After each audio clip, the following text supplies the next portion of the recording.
Okay, thank you very much. I appreciate everybody being here, cabinet meeting.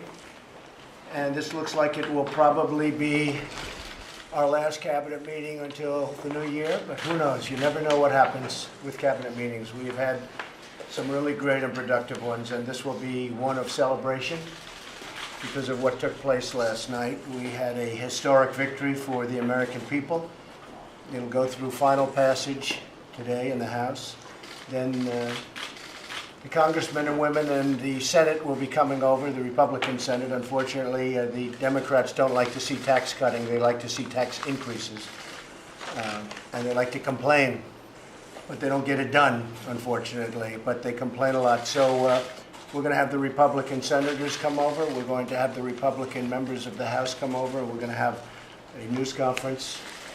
And people are starting to see how great this historic victory was. The passage of the massive tax cuts and reform. It's a lot of reform in there, but the tax cuts supersede. And I said very specifically, use the word tax cuts. You know, for 34 years, they've been trying to do this, and they haven't, and they use the word reform. Well, there is reform, but I said we're going to be talking about tax cuts. The heart of our bill is a tremendous amount of relief for the middle class, including a doubling of the child tax credit and a nearly doubling of the standard deduction.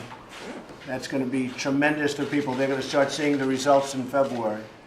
This bill means more take-home pay. It will be an incredible Christmas gift for hardworking Americans. I said I wanted to have it done before Christmas. We got it done. I want to thank all of the leaders. I want to thank Mitch McConnell. I want to thank Paul Ryan and so many other people. And we'll go through the official ceremony in a little while when they come over to the White House. But we have a tremendous amount of talent in the House, a tremendous amount of talent in the Senate, I can tell you that, and they love this country. The bill also includes a new family tax credit for dependents. It makes the vast majority of family farms and small businesses exempt from the estate tax.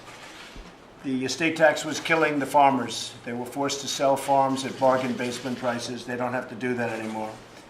And it brings overseas corporate profits back to the United States. Our plan also lowers the tax on American business from 35% all the way down to 21%. That's probably the biggest factor in this plan. We become competitive all over the world. Our companies won't be leaving our country any longer because our tax burden is so high, because now we're down toward the lower end of the spectrum as opposed to being the highest.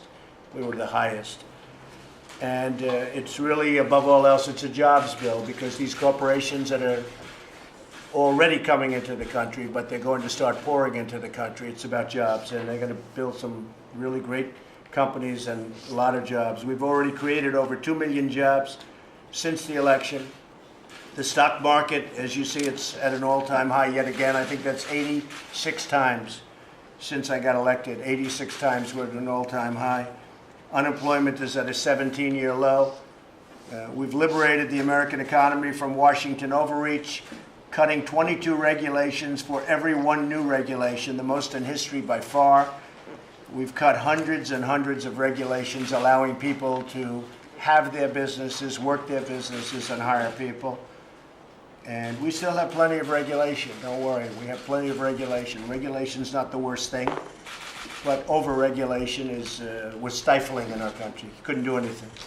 We've unleashed U.S. military might on ISIS, and today the coalition to defeat ISIS has recaptured nearly 100% of the territory once held by the terrorists in Iraq and Syria. We're close to 100%. We'll be finished pretty soon with the ISIS situation in those two countries. And we're making it very difficult for them to come here, believe me. We're fighting that very hard, Homeland Security and our great military. We're restoring immigration enforcement at levels that our country has never seen before, and taking the fight to the criminal gangs like MS-13, where we're decimating those animals. They're animals. What they do is horrible, horrible. And we're making the immigration system work for Americans, but we're cleaning out towns of those MS-13 gangsters. That's why we're calling on Congress to fund the border wall, which we're getting very close to. We're working on that. We have a great wall. We put up, as you know, 6 different varieties of wall. We want to be able to see through. We have a lot of help from the Border Patrol and from the ICE agents. We're getting their input on the wall because who knows better than them? But we want vision. We want to be able to see through who's on the other side of the wall. And we have some wonderful prototypes that have been put up. And I may be going there very shortly to look at them in their final form. And we'll be building the wall, and we'll be doing lots of other things. We will, very importantly, be funding and closing the loopholes that undermine our enforcement, and we will get rid of chain migration and the visa lottery program. We have a lottery program where we take in a lottery people from other countries. In some places, we are bringing in some very bad people. And through chain migration and through the lottery, the man that ran over people on the West Side Highway in Manhattan a month ago, 2 months ago, he came in through the visa lottery. We don't want this group of people anymore. People met him in the neighborhood. They all said he was horrible, nasty, mean, wouldn't talk to people. They could see it coming. They could actually see it coming. When they went back to his area where he lived, they could see it coming. They said, what's he doing here? Well, when we take people to the lottery, they're not putting their best people in the lottery. It's common sense. They're not saying, oh, let's take our best people and let's put them into the lottery so that we can send them over to the United States. No, they put their worst people into the lottery. And that's what we get in many cases. So that's not going to be happening anymore. We're going to end it. So we're ending the lottery. We're ending the chain migration, where in his case, they say he might have had up to 24 people come in with him indirectly. Aunts, uncles, cousins, grandfathers, grandmothers. And they come in because one guy gets in, then you bring the whole family. And not a lot of jobs there either, I want to tell you. Not a lot of working jobs. We're rebuilding our nation, we're rebuilding our confidence, and we're standing in the world as a different country. We're being respected again. Today, the entire world can see that America is coming back, and America is coming back rapidly and strongly. They see that with what's going on economically. This is even before the tax cuts have been approved.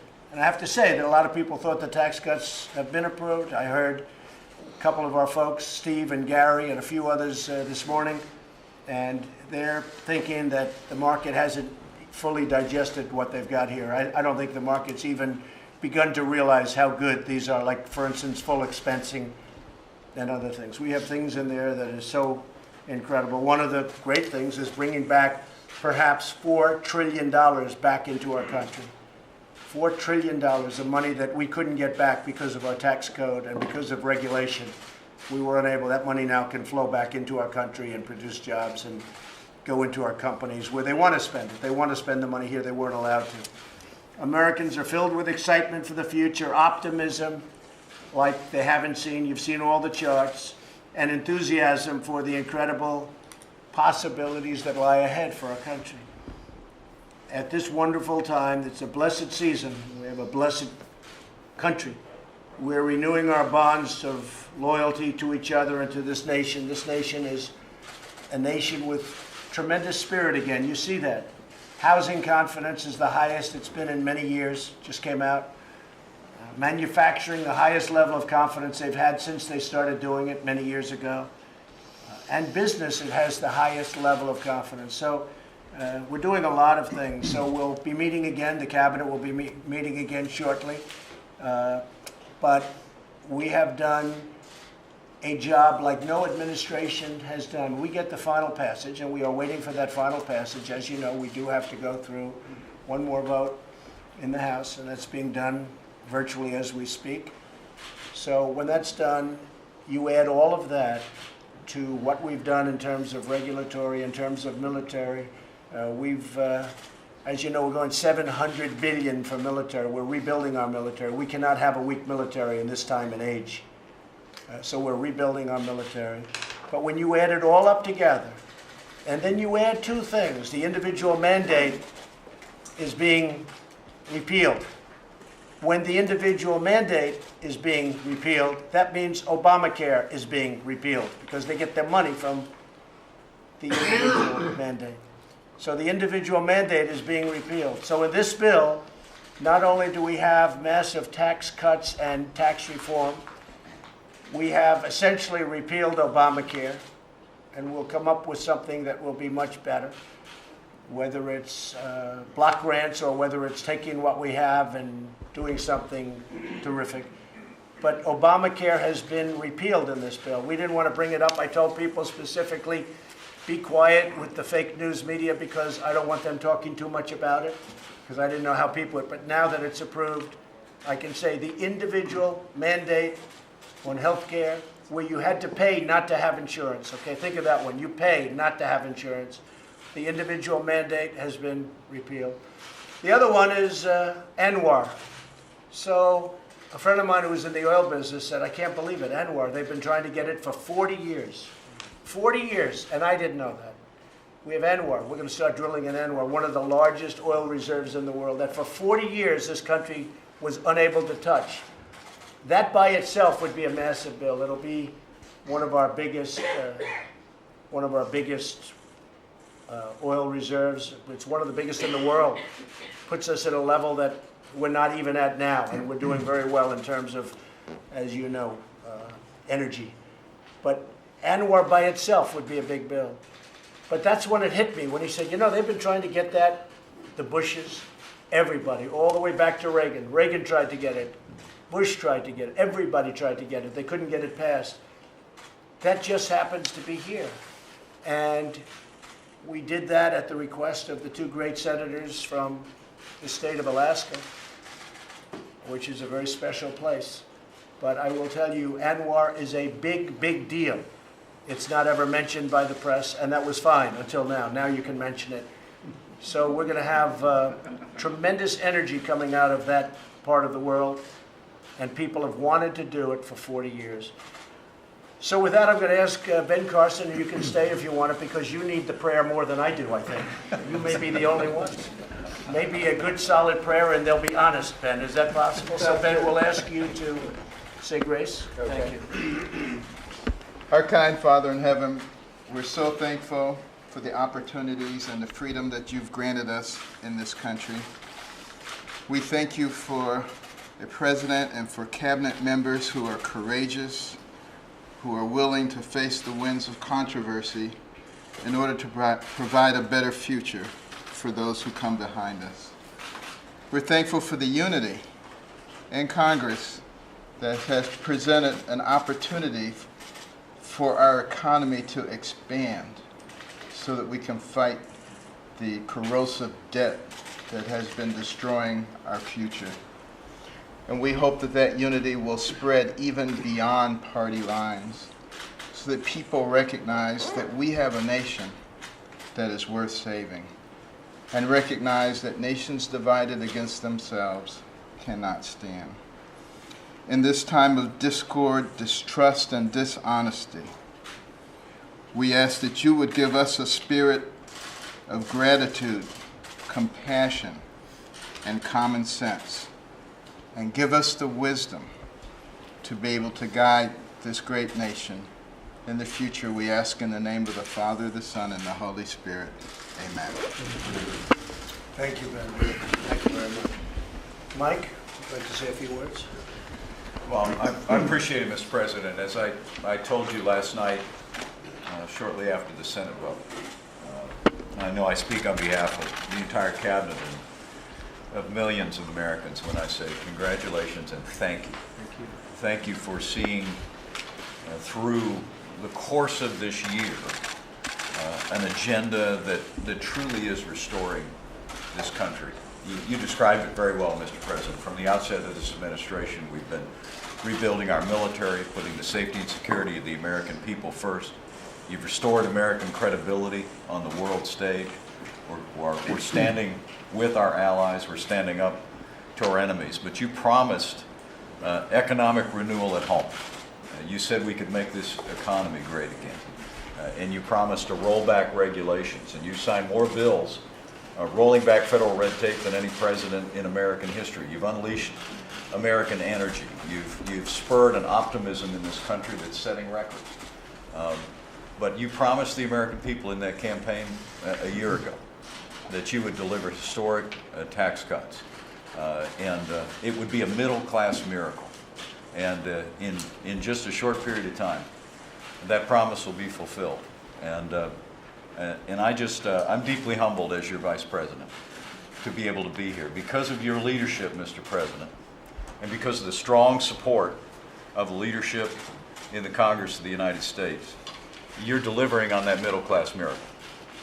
You've actually got the Congress to do, as you said, what they couldn't do with Anwar for 40 years. You've got the Congress to do with tax cuts for working families and American businesses what they haven't been able to do for 31 years. And you got Congress to do what they couldn't do for 7 years in repealing the individual mandate in Obamacare.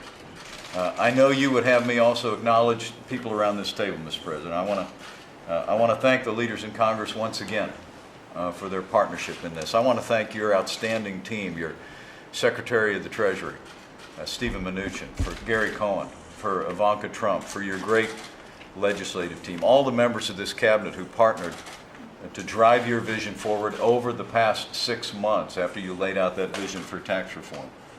But mostly, Mr. President, I'll end where I began and just tell you, I want to thank you, Mr. President.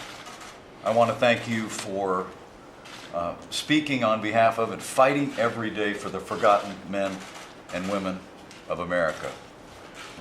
Because of your determination, because of your leadership, the forgotten men and women of America are forgotten no more, and we are making America great again. Thank you, Mike. Thank you, That's Mr. very President. nice. God I bless you. appreciate that. Thank you very much. Well, I also want to thank all of the members of the cabinet, and I think we have a fantastic team. And next year, we're going to go into really some amazing things. We're making ourselves very strong again, right, General? And we are, sir. Strong. He was not so happy that first week when I met him. He was saying it's really depleted. Well, we're building it up rapidly, and we'll be at a level like never before. But the members of the cabinet, you've been outstanding. I like the message that Nikki sent yesterday at the United Nations for all of these nations that take our money and then they vote against us at the Security Council, or they vote against us potentially at the Assembly. They take hundreds of millions of dollars and even billions of dollars, and then they vote against us. Well, we're watching those votes. Let them vote against us. We'll save a lot. We don't care. But this isn't like it used to be, where they could vote against you and then you pay them hundreds of millions of dollars and nobody knows what they're doing. So, Nikki, that was the right message that you and I agreed to be sent yesterday, and I've had a lot of good comment on it, believe me. People are tired of the United States. The people that live here are great citizens that love this country. They're tired of this country being taken advantage of, and we're not going to be taken advantage of any longer. Thank you very much. Thank you all very much. Thank you. Appreciate it. Mr. President.